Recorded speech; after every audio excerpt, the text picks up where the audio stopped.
मागील काही दिवसांपासून जो मुसळधार पाऊस पडत होता चिपळूणमध्ये, हा पाऊस सध्या थांबलेला आहे आणि यामुळं निसर्गाच्या छटा आहेत ह्या वेगवेगळ्या वातावरणात पाहायला मिळत आहेत. आपण या दृश्यांमधून पाहू शकतोय की अशा पद्धतीनं वातावरणात आता बदल झालेले आहेत.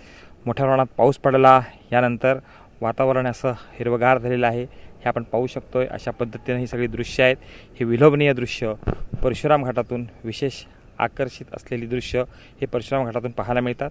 पर्यटकांना देखील भुरळ पाडणारी ही दृश्य आहेत. आपण पाहू शकताय की इथं असणारी वाशिष्ठी नदी आहे, परशुराम घाटाच्या पायथ्याशी ही वाहत असते आणि ह्याच्या बाजूला असणारी ही शेती आहे. ही जी दृश्य देखील आपण पाहू शकतोय. मागील काही दिवसांपासून या ठिकाणी पर्जन्यमान कमी होतं, मात्र ह्या 4 ते 6 दिवसात पडणाऱ्या पावसामुळं पाणी साठलेलं आहे.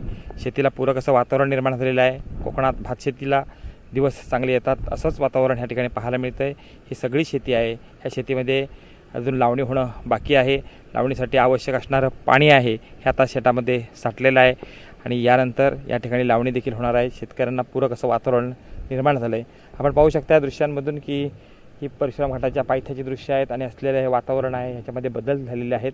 थोडासा गारवा देखील निर्माण झालेला आहे आणि शेतकऱ्याला पूरक असं वातावरण निर्माण झाल्यामुळं आता शेतीच्या कामांना इथं सुरुवात होणार आहे. मागील काही दिवसांपासून शेतकरी पाणीसाठी तडफडत होता. पाण्याची तुटवडा हा निर्माण झाला होता, मात्र आता शेतीला लावण्या करण्यायोग्य पाणी आता शेतामध्ये साठलेलं आहे. यामुळं लावणीसाठी योग्य पाऊस झाल्यामुळं शेतकरी देखील समाधानी आहे. व्हिडिओ जर्नलिस्ट नागनाथसह कृष्णकांत साळगावकर, TVN मराठी, चिपळूण, रत्नागिरी.